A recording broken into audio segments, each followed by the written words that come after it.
Today we're going to take a look at one of the Pokemon that I was mainly excited for, which is Slowbro. Slowbro got buffed with a Drain Punch, and Slowbro is very interesting because it's actually really good in the current meta, because it's kinda having the perfect moveset in order to counter the current meta.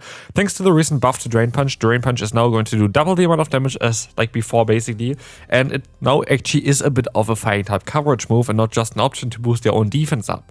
But this is basically the only Pokemon that really wants to run Drain Punch. There are other Pokemon that learn Drain Punch as well. For example, the Sableye, the Quagsire, weirdly enough. Toxicroak, we're going to have the Gengar, we have Incineroar, but no one can do what Slowbro can do. And why?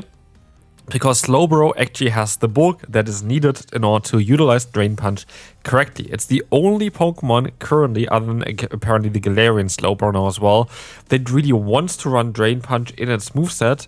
The rest of the Pokemon that can learn it rather don't go for it. And so I want to explore on why is this the case, if Drain Punch actually is usable now on Slowbro, and why this Pokemon is so interesting in the current meta.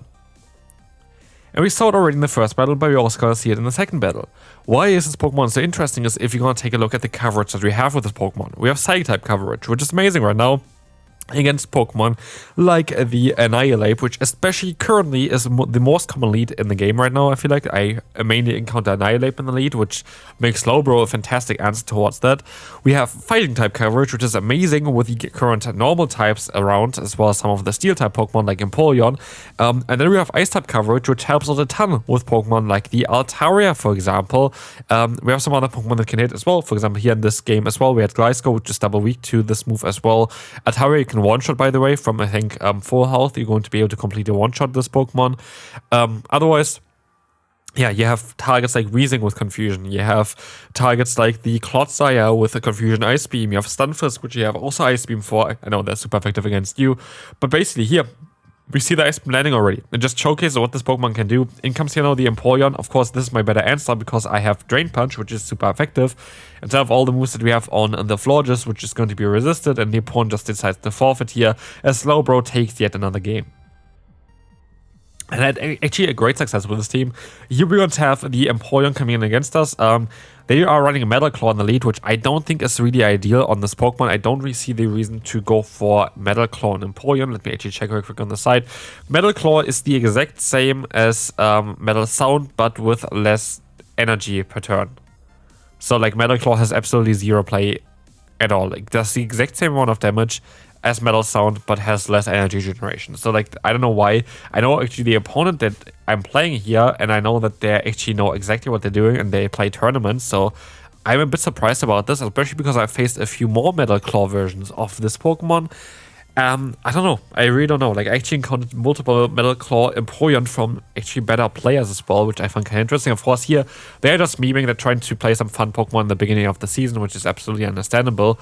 But I know the opponent, and I was a bit surprised about Metal Claw there. It must be kind of a mistake, I assume, because at the end of the day, Metal Sound is just the same move here in better, same turn duration, just with more energy. So, yeah, I don't know. Here, we're going to be able to win. Good game, and we can move on to the next opponent, where we will face off against the Typhlosion. I would actually want to shield up the first move, but they swap onto the Azumarill, and actually it allows me to just get a ton of energy in, and I get, go into my Steelix. Issue is, if the opponent would have Hydro Pump. Oh wow, they have Hydro Pump, and yeah, now I'm in a very bad spot. I'm actually going to go into my Florges, because I'm going to have play with Hydro Pump. I will kind of want to keep my Slowbro just in case, because I have good coverage against what we faced in the lead already. So I'm just going to go ahead and go into my Florges. And we'll be able to knock them out before they even get to another charge move if they don't shield, which of course wouldn't make sense because I would speed them in afterwards. So yeah, goodbye Azumarill. In comes Credilli, and I was like, okay, I can just stay in here, get them low, and then just sweep endgame with Slowbro. But I'm not too sure if this is actually going to work. We get them kind of low here. I am going to let this move go, I think. No, I actually going to shield because I should outspeed them and then get their shield. It makes more sense, yeah. It does make more sense to shield and just get their shields early because they have the debuffing potential with their Credilli, and I don't really want them to do that against my Slowbro. Here though, we're going to face off now against the Typhlosion, and I want to get off a Chilling Water before I go out of this matchup, because now they're going to do debuff damage with their move. I can swap out of here, I have my Drain Punch, and I just go for the Drain Punch spam. Because I wouldn't see Peter anyway, I can always go for a Confusion first before throwing. So I should be kind of an okay spot with that then. Blast Wind lands, weirdly enough. I don't know why they don't go for Thunder Punch, but I just going to go for the Ice Beam, thinking it's going to do a little bit more damage than the Drain Punch does. And we can knock them out here with our Slowbro. Again, it just showcases on what this Pokemon can do. You do a lot of fast move damage, you have great options to boost your own defense up, and then have great coverage. And this is why this Pokemon is so amazing.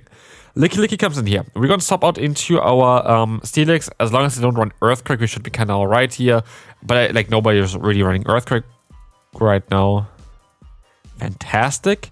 Yeah, but Earthquake, that should be just a Body Slam now. Okay, yeah, Earthquake Shadow Ball. Why? Just generally why? Like, I don't know. Not really what I expected. Slowbro, though, can get the Drain Punch off. We are now boosted in defense, have some energy advantage, and then comes the Wiggly Tough. I can go for the Drain Punch spam here, actually, which will allow me to take those hits a bit easier. And then we see it here already as well. We had +2 defense. I can go for a shield still, because I should be in the alright spot. Swift is coming in here. I can go for another Drain Punch against the opponent. We get a ton of energy all the time, basically, against them. This Drain Punch is going to allow us to get them super low. And I'm going to shield this one not, because I should be able to survive at +3 defense. It barely does any damage. We can farm them down. What they have in the back here, of course, the Annihilate. I'm going to go for the bait here.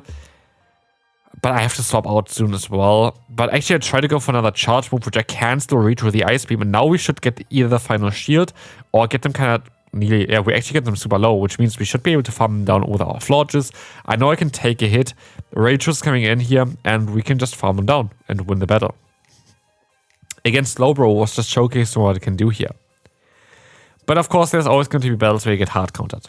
We have the Corsola against us here. This is not ideal at all. Corsola is going to be one of those Pokemon where we just don't have any play against with our lead. Like this is, yeah, Ghost types itself are going to be a bit more tougher. But we have Crunch on our closer, which could help us out. Here against the Corsola, I'm just going to try my best to play it out with my Florges. As we see, we're going to have the Chilling Water coming through, dropping the attack of the opponent here.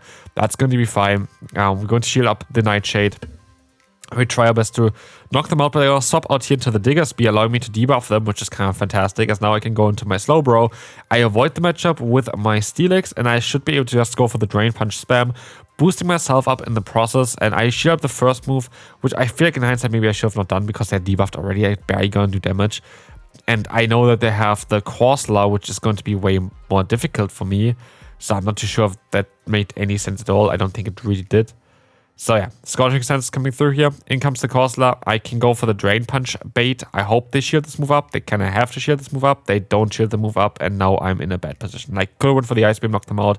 They had like a +3 or whatever Slowbro there, but I didn't, and now they have 2 shields left. I can knock out the Corsola, fantastic here, but they can go back into the Digger Spear, and while I can get a shield here with the Psychic Fangs, they will be able to reach a Scorching Sands against me, and that just didn't work out for me. I could have played most likely a little bit better, could have aligned myself a little bit better as well. But this is going to be fine. We don't know what they have in the back yet. Maybe I still have a chance. We do not. There's going to be a Charizard. If I got to a move there, maybe, but we didn't. And so a good game to the opponent. Okay, we're going to have the Altaria against us. We have Ice Beam on this Pokemon, but we're also going to have access to our Save Swap of Florges. So generally speaking, we're in a very good position. I don't really need to shield here. As they're going to swap out into the Weezing, I can still go for the Ice Beam just to get some damage in. And I can stay in this matchup and just farm them down. I just can shield once and farm them down, I think, fully. I don't think there's anything they can do about that. And now I have alignment, and that is going to be especially good because we have Ice Beam on this Pokemon here. But also we're going to have our Florges, which can go in against the opponent. I could even swap out into the Florges here right now, but I decided not to. I decided to try to go for another Ice Beam, which I should be able to reach. But they decided to go for their own charge move. Now, Slowbro just took down one Pokemon and half of the opponent's Altaria just on its own, which just kind of showcases the potential of this thing. It's kind of crazy. They can go for Idoken here. We should still be able to survive one. And now we can just go for the Thunder Fang down against the Empoleon. We don't debuff them here first. The Psychic Fangs is coming through here. The Psychic Fangs is going to allow us to get the final shield from the opponent. And look at the HP. Like, they're going to go down here. I've shielded up this move because my Thunder Fang damage is going to come through. And now I am going to be able to knock out that Altaria as well. As you can go for the Psychic Fangs just to debuff them a little bit. Swap out, and we have now the Disarming Voice, which is going to be easy enough to knock them out. Super effective hit. Disarming Voice is coming through against the opponent, and we can move on to the next one. where Jellicent is going to be up against us. We're going to swap out into our Florges straight away, horribly, of course, for our Slowbro. And it's going to be a tough one to come back from because we don't have Trailblaze either. I have to say, I do enjoy Trailblaze a little bit more than Disarming Voice. I feel like Disarming Voice can be kind of cool in neutral scenarios to get a little bit more neutral damage. But I feel like Trailblaze just has so much potential to boost your own self up, basically guaranteed. It's such a nice thing. I would go still personally for Trailblaze over Disarming Voice after playing the Florges now on 2 different teams. This Pokemon itself is very, very good. But yeah, I do feel like the Disarming Voice is not always going to be the ideal play for it. But the Pokemon kind of suffers from the 2, it would be a 3 moves slot syndrome there, which is like those Pokemon that need more coverage that they already have, but they don't have enough space for fitting all of that. Azumarill is another one where you want to have kind of Ice Beam, Play Rough, and Hydro Pump at the same time, but you have to choose 2 out of 3. Which is kind of, I guess, the thing for Pokemon Go to try to find, okay, what moves are the ones that I actually want. Like, we have Pokemon like Talonflame that can learn Peck instead, as well if you don't want to run Incinerate. You have Brave Bird and then Fly, and then you have Flame Charge, all very good moves on it. And you have to kind of choose for yourself, okay, which move do you want to go for? For the Steelix, you have Dragon Tail, for example, which is kind of important. You have Breaking Swipe, Debuff, you have Earthquake, you have a lot of different kind of moves there, and you have to choose. And this is kind of, I guess, the beauty of the game, that you can't have it all, and you have to kind of decide on the team, on the meta, what kind of moveset is currently important, what do you want to have, and that's kind of what it is. Here, against the opponent's third, we're going to have the Trailblaze knocking us out. I wish I had Trailblaze. But what we have as well is a Slowbro, and the Slowbro is going to boost itself up, which means I should be able to take a hit from the opponent. The Drain Punch is coming in, and I can get the another free fast move in here. As we see the charge move coming in, it's not going to be enough to knock us out. The Trailblaze is not going to be enough just because of the Drain Punch, actually. I didn't really see that coming, but that is crazy. So without the Drain Punch, I would have lost this battle straight away. Here, as long as I don't have the Dazzling Gleam, I'm actually going to be able to resist their charge moves. I still shield just in case, just in case I have it. And so I can go for the Ice Beam now, which they decide to shield up as well. So I'm not shields down at all. We're going to have here both the same amount of shields still left, which is going to be important. As now we have the charge move coming through again. The Aura Sphere is not going to do that much. And Gastron comes in. Again, if I had Trailblaze, I would have been in such a good position, but this is of course the matchup that I kind of want to have it in otherwise. As I can go for the Chilling Water, dropping them down. I can now go for the Disarming Voice in order to get them low, but again, if we had Trailblaze, we would just knock them out here straight away. But this is going to be a bit more, bit more work there. We're going to have the Disarming Voice, going to connect here. Let's see if they're going to use a shield. It is going to go through straight away, and they have 1 HP left. I'll let them move go. I don't really want to shield our Florges anymore. But it's going to knock us out, and we have our Slowbro getting more and more energy. We have the Ice Beam stored already. Let's see what's coming in next. It is going to be, at the end of the day, the Togekiss again, and I can swap out into my Steelix. I need to shield because I don't want to get hit by an Aura Sphere. And so we have to see what they have in the back. It's going to be the Marowak, and that game is over now. There was nothing I can do here. Good game to the opponent. We mostly going to realize it eventually as well. Try to push like for shields, for example, and see on what I can do. But I doubt that this is actually possible to win, as we will have the Bone Club coming through. We have to swap out now into the Slowbro, and they're going to get to another move, which means we're going to go down, we're going to lose this battle, and we can move on to the next opponent. Normal Melima is going to be, of course, very bad. And this is the thing as well in today's video. We actually encountered quite a lot of very bad leads for ourselves. Like leads that I don't really see otherwise at all. And we still were managing against most of them. Let's see if we're going to be able to do that exact same thing here as well. The Corviknight is just going to be always a pain. For this team itself, it's going to be even more of a pain, I feel like. I don't know, like, there's no really good answer for it. Like, the Slowbro isn't an answer, this Pokemon here, the Florges isn't an answer. So, then we're only left with the Steelix, and the Steelix is just, not too happy as well. They're going to have, like, it's going to be the best matchup here, kind of, but, like, as you're going to see, the Payback is coming through from the Corviknight. Let's up onto the Licky Licky. We can go for the Crunch, or the Psychic Fang. Psychic Fang is going to drop the opponent's defense. I would have went for Crunch on hindsight to get some more damage in. But I guess having the defense drop is always kind of cool as well, but again, Crunch has also the option to drop the defense, it's just not guaranteed. The Crunch is coming through now. This will do a lot more damage, and this will do a lot more damage, putting them super low. I can let the move go here, and this is going to be the position where Slowbro hopefully is going to be able to sweep. Never mind, as we will see here, the Melima coming in. We have no chance of winning this battle at all. We're going to very likely lose here. As we see, the Chilling Water is going to get shielded up from the opponent. We're going to try our best to go for another charge move here, but they're going to get to another move in time. I have to shield. I am going to go ahead and go for the Drain Punch here though in order to bait the final shield. Let's see on how this is going to go. This is going to get the shield from the opponent, and now it's just going to be another Ice Beam. Hopefully we're going to be able to reach it, and hopefully they're not going to catch the move onto their other Pokemon that they still have left there. The opponent gets their charge move off. That is going to be fine. Okay, they're going to be here now getting a lot of damage in, and we have now a ton of energy here as well, and you can farm down the Licky, which means we leave here with an Ice Beam stored on both sides. And the opponent is going to go into the Corviknight first, so we're going to be able to knock this Pokemon out here as well. And now we're going to be able to now go ahead and go for another Ice Beam to try to get the KO against the final Pokemon here as well. It's a good game to the opponent. This is going to be it for today. Hopefully you enjoyed it. If you did, feel free to like, and I will see you then. Bye bye.